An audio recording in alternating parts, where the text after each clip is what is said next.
Okay, so welcome again to another live, Thursday live, and we'll give it a couple of seconds just to check that we're all set to go. Okay, so my name is Jeanie Kennedy, and I'm an adopter and an adopted adult, and I'm also a social worker, and I work with young people leaving care. And I'm really pleased that you can join us to discuss a really important topic, the first few months of bringing a baby home. So I'm pleased to introduce Jeanie Kennedy and let her tell you a little bit about her background. Okay. We did a little intro last week, so I'll try not to make it too long.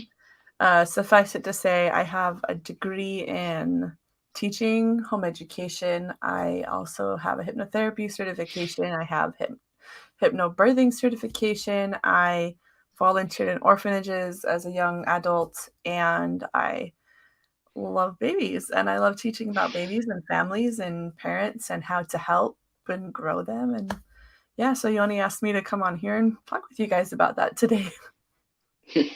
Brilliant. I hope that wasn't too long. No, not too long at all. Too Thank short. you. It's always good because you never know whether somebody's coming fresh. So, Yeah. so if you are watching, it'd be great if you just maybe gave us a heart or let us know that you're watching, and also on the replay, if you can do hashtag replay, then it just lets us know that you've enjoyed it. And obviously, anyone who wants to comment or ask questions towards the end, that would be brilliant. Okay, so I'll give you the floor, Jeanie. Okay. Did you know? I don't know if you know. I think your picture is still black. Just an FYI. Okay. So last week we talked about building a firm foundation with your family, and it's just so important that we spent an entire lesson on it to hear about how you can actually coordinate with your partner and work with your partner. And once we have that firm foundation built, then we can start adding on. We can add in children. And this is what we're covering today, is that third tier of the pyramid. If you are in the Facebook group and you have a chance to go look and print out the workbook, there's a workbook that goes along with this. And it's really important because there is information in there that I won't have time to cover today. So it is information you can find out online if you're watching this on YouTube. So you can kind of take notes about what we're saying and then later go and do some research on it yourself. And I'll do a brief overview about it. But if you want to learn some of these things in more detail, then I would highly suggest joining Yoni's Facebook group and getting the workbook and going through it. And you will want to keep it with you. You might want to put it up where you can see it around the house, some of the parts that we're going to go through, and just to have it for reference, because it will be a useful tool for you going forward. Brilliant. So, yeah, that's about the workbook. And, Go ahead. and just to say, I will put the workbook in the units at the top, I think, and so people can easily access them. I haven't done that yet, but I will do. That's very useful. Just click and go. Yeah. All right. So I just wanted to say, I know I said this last week, but I wanted to say it again. Hello to you awesome people. And thank you for once again giving me the chance to come and to speak to you about adoption and your fostering journey. And thank you for being willing to take someone into your home who needs you. It's a wonderful thing that you're doing. For those of you who already downloaded last week's workbook and went through it, good job. And hopefully you now have a better idea of where you and your partner's values are, and how you're aligned and how you can make improvements and work together toward that firm foundation that is so vital to children when they come to your home. So today we're going to cover a few other points. Before I get into that though, I want to share the overall principle behind this lesson. we are going to get to strategy. We're going to get to hows and, the how-tos and that sort of thing. But one thing I've really learned, and I'm still learning every day over time, is that strategy is about 20% of a successful execution of a plan, but the why is 80%. So you really need to have your why down. And that's why I want to teach you the guiding principle behind this lesson. When I decided to accept this invitation to teach you wonderful people about child development and how best to help a child as they came into your home and support them through your early years, I knew I would have to talk with parents who had lived it, had loved their children, supported them. I have 5 children of my own, but and I've studied child development. I've taught it.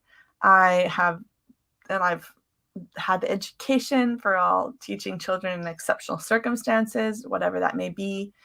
And exceptional circumstance, just let me define that right now. What it means is outside of the realm of typical development milestones. So that could mean children who are speeding ahead of the average, or children who are taking their time behind the average. So anything outside of there, that's what exceptional circumstances means. It means either end. Okay. But I knew that coming at this from a teacher's perspective is very different from living in it day to day, like you're about to do. So I reached out to some of my friends and family that have actually done what you're going to do. And I listened and I learned. And part of what I want to share with you today comes from those people who have walked the very path that you're about to embark upon. Now, all that said, the biggest and most emphasized principle by far, I cannot tell you how many times I heard this, is that you cannot start on this path for you. A baby, as cute and cuddly as they are, is a perfectly selfish human being, meaning they do nothing for themselves. All they do is demand and demand and demand and take. And what do they give us in return? Cuddles and kisses and loving looks when they're in a good mood. But the babies that will be coming to your home might well be struggling with those additional challenges, like the effects of neglect or drug addiction that they were born with. So before you bring a baby into your home, please know this. It is not about you. It is about them. This is the time you will need to be most selfless, the most selfless person you can possibly be. My friend urged this caution. Do not go into adoption or foster care because you want to fill a void or a longing within yourself. Yeah. Go into adoption or foster care because you want to serve someone else. Serve that little baby.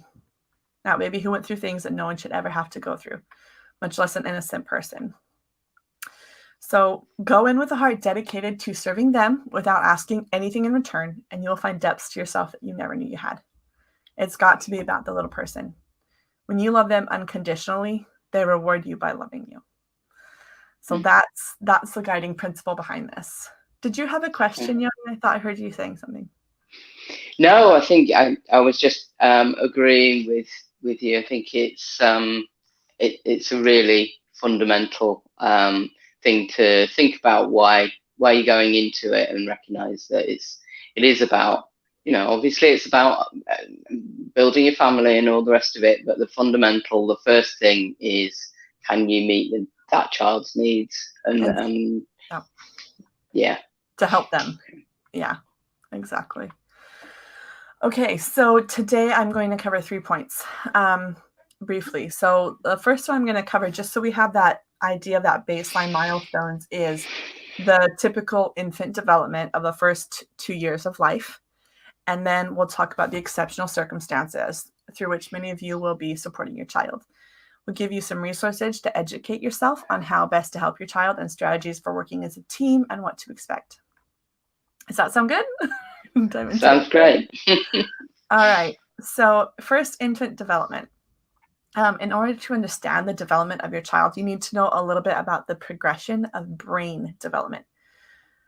People say that humans are born when they are because their brain we have the largest brain to body ratio of any animal. So people are actually born 3 months early. Now, for us who have been 9 months pregnant, we're like, really? A year?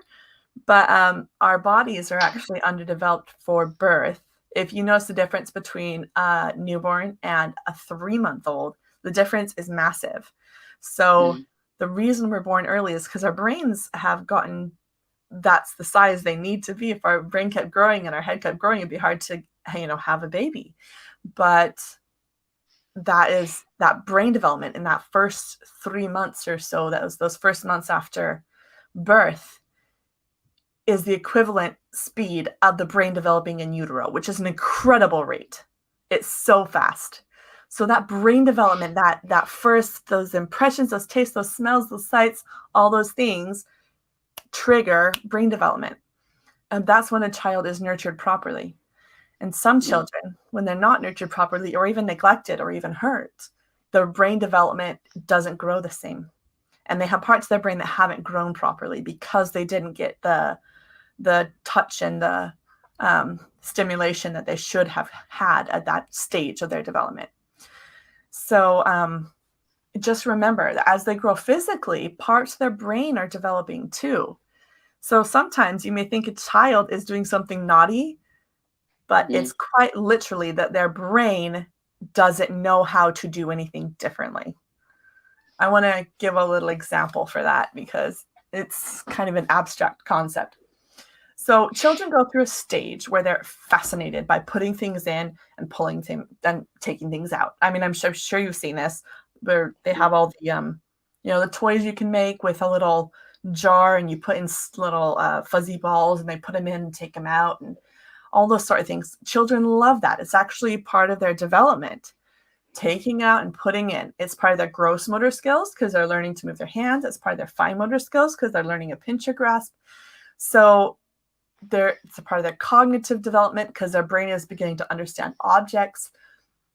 It's a wonderful part of their development. So it's a completely natural part of childhood and child development to want to throw all the books off the shelves, as my youngest is wont to do.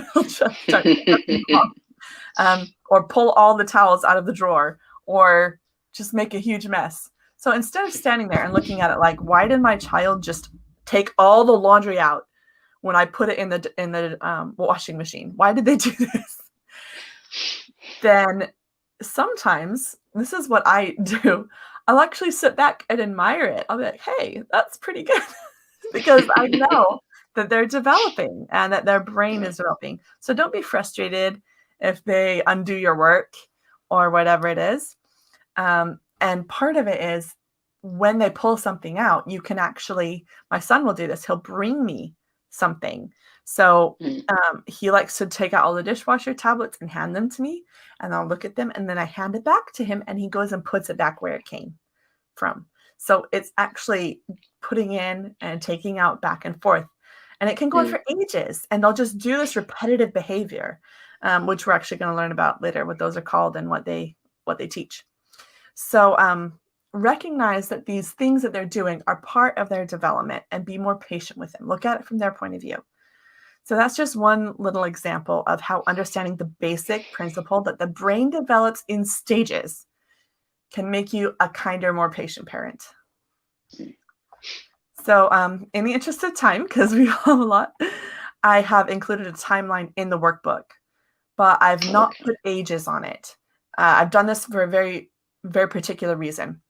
The children you're taking into your home will develop at their own rate, and neither you nor them should feel the pressure of conforming to a timeline, to a certain time frame.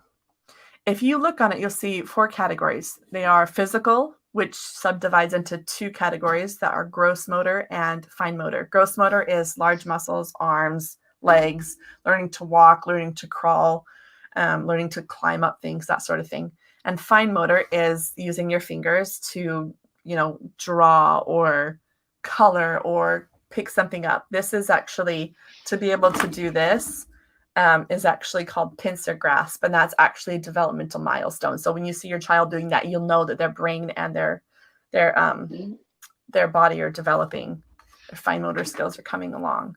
I remember, this is a little side note, I saw a video a few weeks ago about a man who was an amazing safe cracker, and he would go and work for businesses and test their safes, and he did it all by touch. And he literally, they opened the back of a lock so you could see what was happening inside of it. And he was in front and he couldn't see. And he would go around and he would turn the thing until he could feel the tiniest pressure on the tumbler. And he could actually feel a feather. It was attached to the tumbler, and he could feel the difference in pressure when a feather brushed past. So that is a very refined fine motor skill. It's that fingertips. It's being able to do stuff with your hands. So that's one area, is the physical development. And then another one is their cognitive development, which is everything to do with their brain, which is how they think and how they perceive the world. This has to do with, right, I can tell that mom is real. She's here and she's touching me. Oh, but she's walked out of the room. So the minute mom walks out of the room, she is no longer real.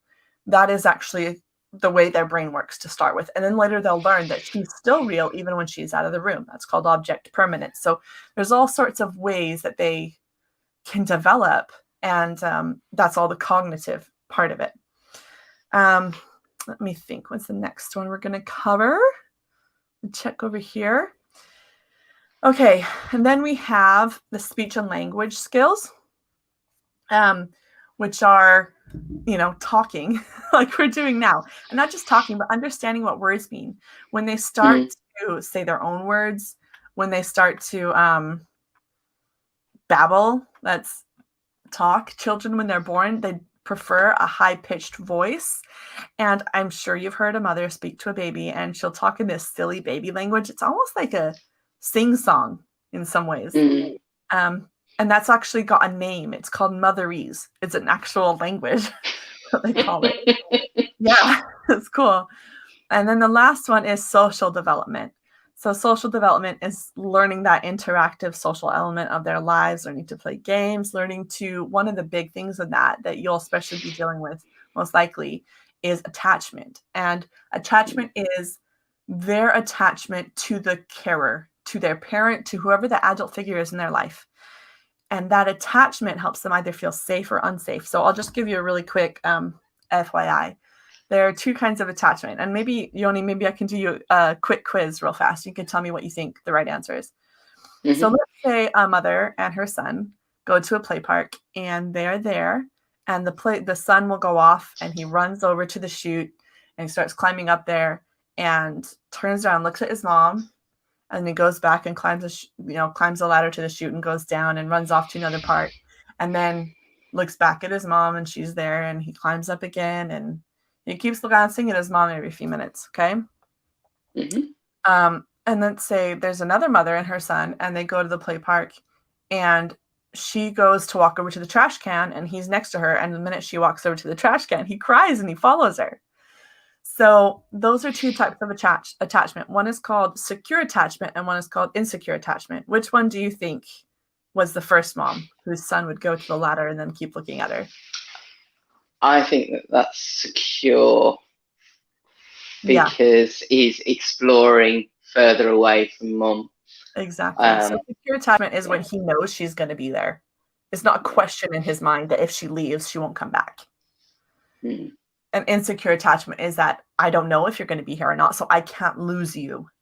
So attachment is a big part of social development, and letting them, being reliable enough to know so that they can trust that you will be there when they need them, leads to secure attachment. So that's part of that social development as well. So in the timelines that you find in the workbook, as you go through, just look. And again, I didn't do times. It's more just a sequence of progression. So I would definitely hold on to those and keep them for reference in the future. And when things happen, you can get all excited and celebrate. Look, we're doing this. This is amazing. See this growth and this change. So that's typical child development. Now we're going to talk about as the exceptional circumstances that a lot of us will experience when a child comes into our home who has lived through these things, through neglect or abuse, or was removed from their home because their home was unsuitable. So they're going to need additional support and love. I know all children need love and support, but some really need the extra support, a lot of support to actually grow and become a person, like a fully fledged person instead of just a big child. No matter what they've been through, you need to research and read about their issue and their problem and their trial, whatever they're going through, and become an expert in that. The health systems, there are amazing organizations out there that will help you learn and teach you, like Jeanie's doing here. But it is up to you to go out and actively try to become the expert on your child. So one brilliant source for information about this is Dr. Dan Hughes. Do you know him, Jeanie? He's awesome. Yeah, I do. Oh yeah, it's great. I know. His websites are in the workbook under the sources page, the resources page. So it's been his life mission to teach parents and carers how to connect with and support children who have gone through traumatic times in their lives. The parent carers page on his website says this. I'm just going to read it because I love it. Some children have not had the chance to develop a secure, positive, close relationship with a parent or caregiver in early life. There are many ways that adopted parents, relatives, foster carers, birth parents who can provide a safe home and help children and young people who have had these experiences. I wanted to share a story with a friend from a friend of mine who fosters children. Now, in this story, the name is going to be obviously changed for privacy purposes. Sure. But I want to tell you what she said about the baby that they fostered. She said, "I thought it would be easy and part of your regular life, like adding another child to the family." I was very wrong. Daniel didn't make eye contact, took no comfort from being cuddled, didn't want to be cuddled, and had night terrors throughout the day and night for an hour at a time. This is the part about the brain we were talking about. His neurological pathways that taught him to understand that being held was a good thing weren't there. Knowing that when he cried, someone would feed him wasn't there. We had to start with him as if he was a newborn. I think they got him around 2 months old. Even though he was a few months old. We had to start implementing a sleeping routine, a feeding routine. He didn't want to be held, so we had to teach him to maintain so we had to teach him that being held was natural and that he could take comfort from it. We even had to teach him to maintain his body temperature. When he was born, he was in a home where the temperature would be sweltering when the mother had money to pay for heating, but when the heating was out, it was freezing, and his mother never adjusted his clothing to compensate for the temperature. We had to be a constant in his world. Getting him used to us took slow, small steps. Little things like stroking his hair, letting him hold our fingers, making eye contact with him. During the first few months of having him, he would avoid making eye contact. He took no comfort or solace from us being the responsible adults in his world. So her advice was read sociology books, read about neglect, read about substance abuse, do the research. Within the fostering adoption realm, you get the full file of the baby's story. It helps you do your research, focus where you need to put your research. It's not as simple as opening up your home and loving a little person. Daniel was 18 months old before he would give us cuddles and hold on to us. You will give and give and give without getting anything in return for a long time.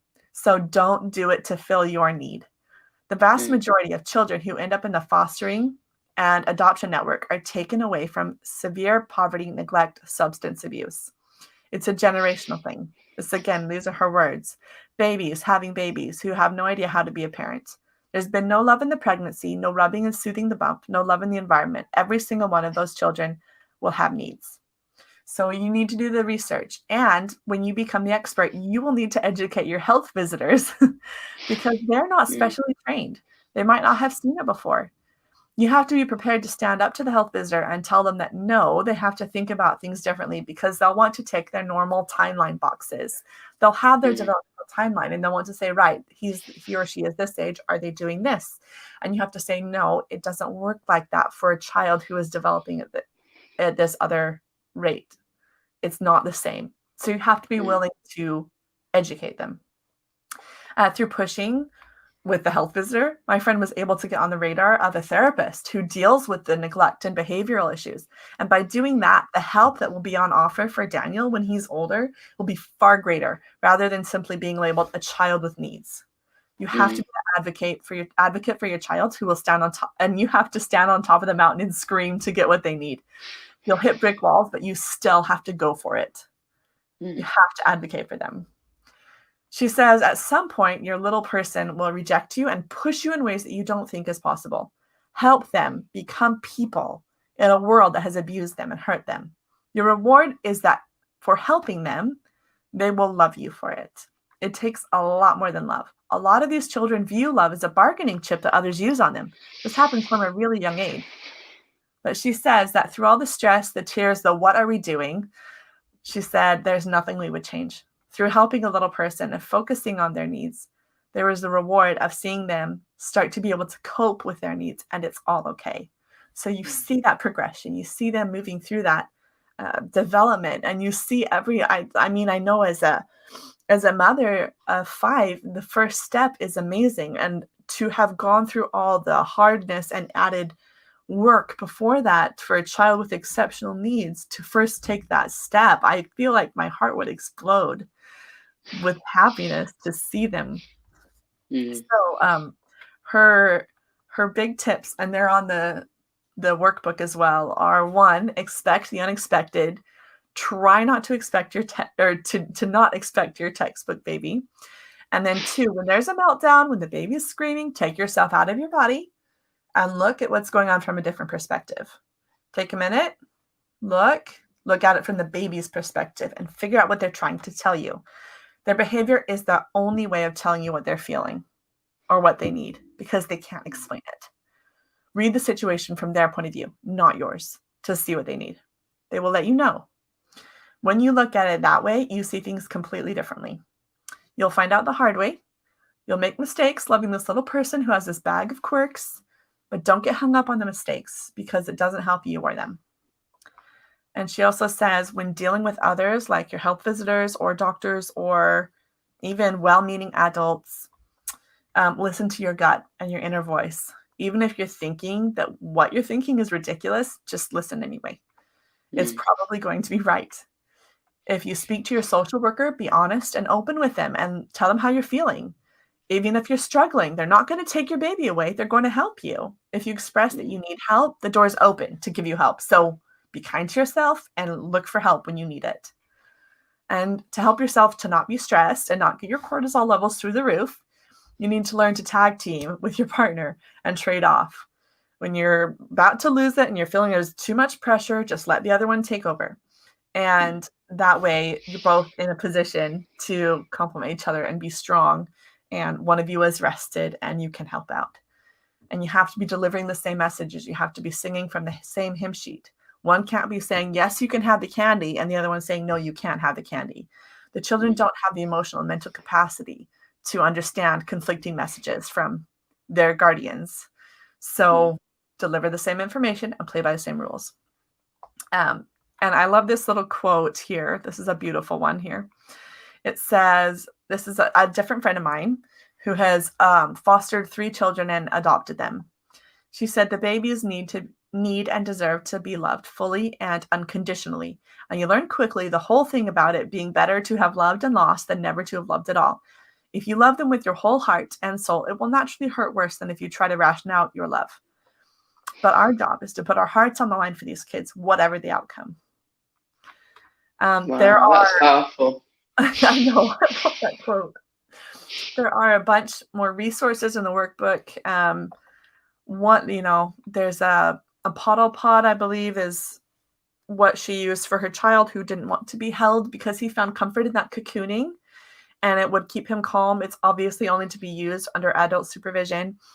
And it's just that one that goes around them and lets them feel something there, but they're not being held because he didn't want to be held. It took him a long time. She also gave some tips like after a while and he got comfortable with them, he wanted to sleep on them. And so she would say, do things to keep yourself sane, play a game on your phone, read a book, because it would literally be, him sleeping on her for hours at a time because he needed that when he was older. And so, do things to keep yourself sane, tag team, work together. And at the end, just love them and learn and become their advocate and they'll love you in return. Yeah. That's amazing. It's really good advice. I think it's so important to know yourself, like you say, and not to sort of expect things from the child because they won't be able to meet your needs. But and a lot of times, I talk to foster carers particularly who say, I didn't know whether I was doing the right thing. I didn't know if I was getting it right. But actually, when I saw them years and years later, then I knew. And so sometimes you won't get that light bulb moment, but you know that you've done the best that you can, and that you've sowed the seeds really for children. This group is amazing. People who are so selfless, might not see the difference later on, but are willing to give that love regardless. It's amazing. I just wanted to add in the workbook, at the end of the workbook, are references, books, websites, and online trainings that they can go to get a lot more information. I've given you like that much. So my friend was saying the other day she was at a 5-hour training on just one aspect of the neurology of what happens to children who are neglected. So in their brain. So it was, it's very amazing, far-reaching psychotherapy, brilliant work that is happening to help these children. So I would definitely delve into those resources. It'll be kind of like diving into an ocean, a new world with lots of new things, but you will know what you need. You'll get that file for your child. You can read through it and say, right, my child went through this, so I need to specialize in learning about this topic, and then you can become the expert and advocate for them. Oh, brilliant. Thank you. I think I wonder if you've got any thoughts about obviously children, babies come with a variety of needs and issues, but I'm thinking particularly about children who's perhaps during the pregnancy, mum's been using drugs or alcohol, some of the challenges that they might bring that are specific to that situation. There are some of those in the workbook. I've outlined them. Let me go and pull some up for you real fast. Okay, it has a few. It's in the end of the workbook. And it says additional info. So a lot of them, when they've been through something like that, will have educational issues if they've had substance abuse or alcohol abuse when they were in vitro or inside their mom, then they might have pixie-like facial features, and there will be stumbling blocks for the rest of their lives. Like they won't process information the same way. They might have ADHD or behavioral, emotional, or social issues. So again, this is something that you need to find out what's happened with your child and go and do the research specifically for that, because and it's not just the research you learn, but then as you learn and you come to know your child, you literally become the expert on that child. And so you implement it. So, one thing I do want to add, if you're adopting a child, research has been done and studies now show that if you withhold the information from the child that they have been adopted and they find it in their later years, it's like their entire world has exploded and a bomb goes off in their heads. But if they grow up familiar with their birth family, or at least knowing who they are, maybe visiting them once in a while, they're a lot happier. They know their place in the world, and they know that they were chosen and wanted from their adopted, that their adopted family chose them.